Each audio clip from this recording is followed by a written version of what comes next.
General Asif Munir جو ہے ان کو آج یہ اعزاز ملا ہے کہ وہ فیلڈ مارشل ہو گئے، اور جن لوگوں کو پتہ نہیں فیلڈ مارشل بتا دوں کہ ایک ایسے آرمی چیف یا سپہ سالار جنہوں نے جنگ کو لیڈ کیا اور جیتا ہو اس کو فیلڈ مارشل کا خطاب ملتا ہے.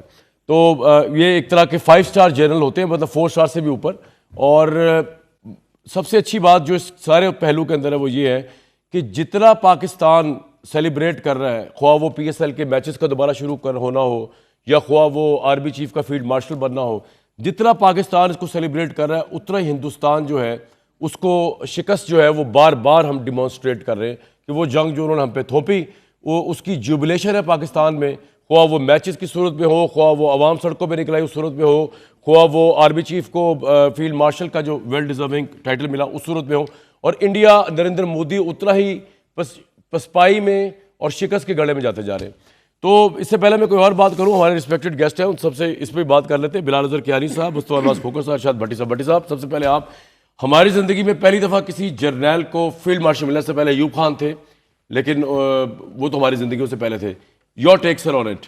نہیں، بہت بڑے اعزاز کی بات ہے فوج کے لیے، قوم کے لیے، جنرل آصف منیر کے لیے فیلڈ مارشل بننا. اور میں تو شروع سے کہہ رہا ہوں کہ یہ جو پاکستان بننا جیسے ایک معجزہ تھا، جیسے پاکستان کا ایٹمی قوت بننا ایک معجزہ تھا، ویسے یہ آپریشن بنیان المرصوص ایک معجزہ ہے کہ آج بھارت میں نریندر مودی سرنڈر مودی ہو گیا ہے اور کانگریس کو ملانا پڑا ہے. اور ہر سفارتی ہو، صحافتی ہو، جنگی ہو، سیاسی ہو، ہر محاذ پر شکست ہوئی ہے مودی کو.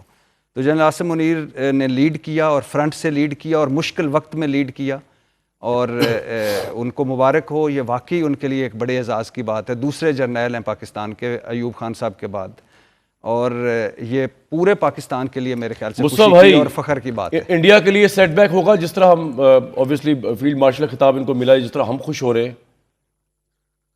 جی شکریہ. کامران بھائی، آپ کے پروگرام میں اسی پچھلے ہفتے ہی غالباً جب آپ نے مجھے لیا تو آصف منیر صاحب کی تعریف کی، ایئر چیف کی تعریف کی، نیول چیف کی تعریف کی، اور بلا شبہ ہماری جو سیکیورٹی فورسز کا کردار تھا اس کانفلکٹ میں وہ ایک ایگزمپلری اور ایک مثالی کردار تھا، جس طرح انہوں نے انڈین ایگریشن کو فیس آف کیا.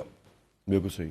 جہاں تک اس فیصلے کا تعلق ہے فیلڈ مارشل بنانے کا حکومت کی جانب سے، یہ اس کیٹیگری میں آتا ہے کہ جس میں میرے خیال میں کہ ہماری جو کانورسیشن ہے وہ ایک بے معنی سے کانورسیشن ہے. یہ وہ فیصلے ہیں جن کو تاریخ جج کیا کرتی ہے. تاریخ اس کے اوپر اپنا فیصلہ کیا دیتی ہے وہ تاریخ ہی جانے، وقت گزرے گا اور دیکھیں گے. میرے خیال میں اس فیصلے کو ابھی ود utmost and 100% certainty ہم یہ نہیں کہہ سکتے کہ the war is over. اگر آپ میں سے کوئی یہ سمجھتا ہے کہ the war is over تو پھر میرا خیال ہے کہ ہمیں تھوڑی سی کوشن کی ضرورت ہے. اور آپ کو مودی کی طرف سے لگتا ہے کہ بھی کرے گا وہ دوبارہ کچھ؟ دیکھیں نا، ابھی تو ceasefire, D G M Os کی گفتگو چل رہی ہے، اور آپ اس وقت تک اپنے گارڈ کو ڈاؤن نہیں کر سکتے جس وقت تک مکمل طور پر چیزیں سیٹل نہ ہو جائیں. تو اس تناظر میں، اس کانٹیکسٹ میں مجھے یہ فیصلہ تھوڑا سا انہیسٹ نظر آتا ہے. اچھا. اور ان سے بھی گزارش ہے کہ اب اپنی شہباز شریف صاحب اپنی کرسی آگے اگلے اسٹیپ میں حوالے نہ کر دیں. تو I think we should have waited. جو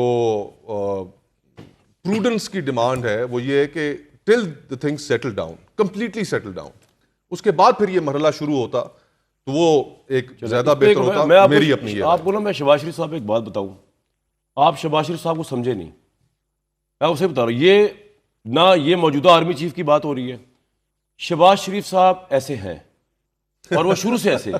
مطلب میں وہ آپ کی والی بات ہے، مطلب وہ ہی از اسٹیبلشمنٹ کے ساتھ وہ پہلے دن سے ایسے ہیں. مطلب I respect him for that. یعنی کہ اس وجہ سے کہ وہ اپنی سوچ کے اندر بالکل کلیئر ہے. وہ یہ نہیں ہے کہ اور ان حالات کی وجہ سے ایسے ہوئے یا فلاں آرمی چیف، وہ ہے ہی ایسے. وہ and I respect him for that.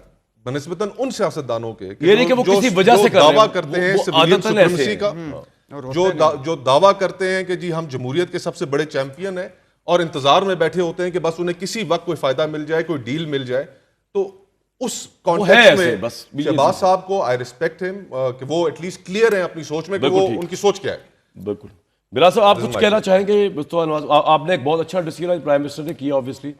میں سمجھتا ہوں کہ وہ ٹھیک ہے, ڈفرینس آف اوپینین کی ہمیں رسپیکٹ کرنی چاہیے. مصطفیٰ صاحب کا اپنا ایک اوپینین ہے کہ انہیز کر دیا یا یہ ابھی جنگ اوور نہیں ہوئی, لیکن میں سمجھتا ہوں کہ ہندوستان کو یہ ڈیمانسٹریٹ کرنے کے لیے کہ ہم یہ جنگ جیت رہے ہیں, یہ بھی ایک اچھا جیسچر ہے اور ویل ڈیزرونگ ہے. لیکن یور ٹیک آن اٹ, جو مصطفیٰ صاحب نے کہا آپ اس پہ بھی کمنٹ کر سکتے ہیں, اور شہباز شریف صاحب اپنی کرسی نہ حوالے کر دیں, یہ خدشے کا جو اظہار کیا ہے انہوں نے اس پہ بھی کمنٹ کر سکتے ہیں. جی بسم اللہ الرحمن الرحیم. کامران صاحب بہت شکریہ جی اپنے شو میں دعوت دینے کا. دیکھیے سب سے پہلے تو جی ابھی کچھ دیر پہلے ہی میں دیکھ رہا تھا پرائم منسٹر صاحب نے ٹویٹ بھی کیا پوری قوم کے بہاف پر, انہوں نے جنرل عاصم منیر کو فیلڈ مارشل پروموٹ ہونے پر مبارکباد بھی پیش کیا. تو دیکھیے اس بات میں تو کوئی شک نہیں, اور میں اتفاق دیکھ رہا ہوں یہاں پر کہ جس قابلیت سے, جس عزم کے ساتھ ہماری افواج نے گزشتہ 2-3 ہفتوں میں ہمارے ملک کو ڈیفینڈ کیا ہے, اس میں میرے خیال سے کوئی کسر نہیں چھوڑی گئی, بلکہ توقعات سے بھی بڑھ کے. آئی تھنک آپ دیکھیں کہ 2-3 ہفتوں میں چاہے وہ آپ کا ملٹری رسپانس تھا, ڈپلومیٹک تھا, انفارمیشن تھا, بطور قوم ایون میڈیا اٹ سیلف ہم نے I think we have exceeded expectations. لوگوں کی یہ توقع نہیں تھی, اور الحمدللہ اللہ تعالیٰ نے ہمیں یہ سرخرو کیا اس بیٹل میں. اور اس میں یقیناً جی دیکھیے بہت بڑا کردار جنرل عاصم منیر صاحب کا تھا, ایئر چیف کا تھا, ہمارے نیول چیف کا تھا, اور آپ نے دیکھا پرائم منسٹر نے ہر جگہ جا کر ان کی آئی تھنک ایئر چیف کی مدت ملازمت بھی توسیع کر دی گئی. ہاں جی میرے خیال سے بیانڈ ہز کرنٹ ٹینیور. تو دیکھیے اس میں یقیناً ان کی پرفارمنس تو رہی ہے, افواج کی یہی پرفارمنس ہوتی ہے کہ آپ اتنی رسپونڈ مشکل کرنا چاہتے ہیں چیلنج مصطفیٰ صاحب کی؟ نہیں دیکھیے میں صرف یہ کہنا چاہتا ہوں کہ آئی تھنک افواج میں نے جو جس طرح کی پرفارمنس دکھائی ہے, جس طرح ملک کا دفاع کیا ہے, اس کی جتنی تعریف کی جائے کم ہے. ٹھیک ہے. اور اس میں آرمی چیف نے جس طرح کی اس میں لیڈرشپ دکھائی ہے, اور جس طرح کا کمپوزر ہماری ملٹری اور پولیٹیکل لیڈرشپ دونوں نے دکھایا, ایک لمحے کے لیے بھی آپ نے خوف یا نواز شریف صاحب نے خیر پورا سولہ ڈیزائن کیا پورا جو نہیں. دیکھیے نواز شریف صاحب کی قیادت میں ہماری حکومت چلتی ہے. شہباز شریف صاحب میرے جیسے ادنے کارکن کے بھی لیڈر ہیں, شہباز شریف صاحب کی بھی نواز شریف صاحب. میں آپ کو اپنی نیوز شیئر کروں, مگر میں آپ کو اپنی نیوز شیئر کروں جی. آپ کی کسی سول لیڈرشپ نے اس آپریشن کو ڈیزائن نہیں کیا, یہ فوج نے کیا. اور یہ نہیں, میں تو بتا رہا ہوں پنجاب گورنمنٹ نے کہا ہے نا, ہم نے تو نہیں کہا, ہمیں تو پتہ ہی نہیں تھا. میں یہ کہہ رہا ہوں کہ پنجاب گورنمنٹ نے جو کہا ہے میں اس کی تردید کر رہا ہوں, پھر ذرائع کے اس کے حساب بتا رہا ہوں کہ یہ ملٹری آپریشن تھا, یہ واقعہ عاصم منیر صاحب نے ڈیزائن کیا ہے, ان کے ساتھ فضائیہ نے کوآرڈینیٹ کیا ہے. اوپر سے وہ چل رہے تھے فضائی اٹیک تھا, نیچے سے میزائل, اس کی جو کوآرڈینیشن تھی وہ ایکسیپشنل تھی انڈیا کے لیے. تو یہ میاں نواز شریف صاحب نے یا آپ کی کسی اس نے نہیں ڈیزائن کیا, میں یہ صرف بتا رہا ہوں, مائنڈ لگی نہیں. دیکھیے بات یہ معافی چاہتا ہوں, نہ صرف ڈیزائن دیکھیں وہ تو چلیں بات ہے ہی ایسے کہ ان کا اس کے اندر کوئی اتنا رول نہیں, انہوں نے کہا ہے نا, لیکن جو ان کی طرف سے ایک آدھ بیان بھی نہ آنا وہ نہیں ایسی صورتحال میں کہ جب پاکستان وہ آئے گا بھی نہیں انڈیا کے اوپر, اپنی ایک ایسی کانفرنٹیشن میں ہو کہ جہاں پر آپ کا سروائیول ایٹ رسک ہو, تو وہاں پر ان کی طرف سے بیان نہ آنا. صاحب یہ سمجھتے ہیں, جو آپ کو بلال صاحب نہیں کھل کے بتائیں گے, وہ یہ سمجھتے ہیں کہ انڈیا کے ساتھ ہم نے زیادتی کی, ہماری اسٹیبلشمنٹ نے. واجپئی صاحب آئے تھے پیس کرنے کے لیے, آپ نے کارگل کر دیا ہماری اسٹیبلشمنٹ نے. وہاں سے وہ مودی صاحب آئے تھے گھر ان کے, آپ نے پٹھان کوٹ, وہ یہ سمجھتے ہیں. آپ کو پتا ہونا چاہیے وہ انڈیا کے خلاف اس طرح وہ چاہتے ہیں انڈیا سے تعلقات اچھے ہوں.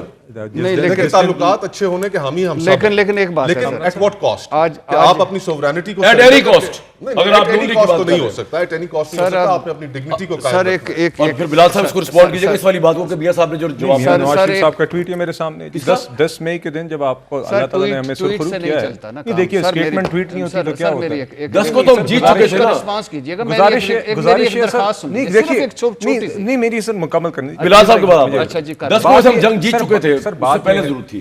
بات یہ ہے کہ 2-4 دن ذرا گزر جانے دیجیے. اب ایک اللہ تعالیٰ نے ہمیں سرخرو کیا, تو اس میں بطور ٹیم سب نے کردار ادا کیا. کوئی شک نہیں ہے کہ جو ملٹری ایسپیکٹ تھی, جنرل عاصم منیر صاحب نے اس کو لیڈ کیا ایز آرمی چیف, اینڈ باقی ساری ہماری آرم فورسز نے اپنا کردار. نہیں سر جی آپ لوگوں کا کیا رول تھا اس بارے میں؟ وہ آپ دیکھیے مستقل نہیں, دیکھیے اس کے اندر آپ کی ایک ڈپلومیٹک پوری ایک ایفرٹ تھی, انفارمیشن کی سطح پر تھی. اس میں پرائم منسٹر صاحب نے اپنا کردار ادا کیا, deputy prime minister foreign minister نے اپنا کردار ادا کیا. انفارمیشن میں ہم نے میڈیا پروپیگنڈا کے خلاف جنگ لڑی. ملٹری ایسپیکٹ تھی, اس کے اندر بھی پرائم منسٹر اور آرمی چیف اور آرم فورسز کے چیف مستقل 2-3 ہفتے رابطے میں رہے. نیشنل سیکورٹی کمیٹی کے اجلاس ہوئے. 22 تاریخ کا نیشنل سیکورٹی کے اجلاس کے اندر جو آپ نے رسپانس دیکھا, جس میں پرائم منسٹر صاحب نے چیئر کیا, آرم فورسز تھے. تو دیکھیے ایک ٹیم نے ملک کے دفاع کے لیے ہر سطح پر صحیح اقدامات اٹھائے, ہر لمحے پر صحیح اقدامات اٹھائے. تو دیکھیں وہ ایک علیحدہ بات ہے, اگر ہضم نہ ہو. میں یہ کہہ رہا ہوں اس طرح کے موقع پر اگر آپ کو ایک جماعتی سطح پر نکل آئے ہم کھل کے ڈیبیٹ کر سکتے ہیں. جی بتائیں. جی the country had the leadership, civilian and military, that it needed at a moment like this. اور اس وجہ سے ہی ہمارے ملک بہت سے لوگ آپ سے ایگری کر رہے ہوں کہ بہت سے لوگ کہہ رہے ہوں کہ the country needs the military leadership that we have and we aspire for. civil leadership کے اوپر جو ہے سوال ہو سکتا ہے, کوئی آپ سے ایگری بھی کر سکتا ہے, ڈس ایگری بھی کر سکتا ہے.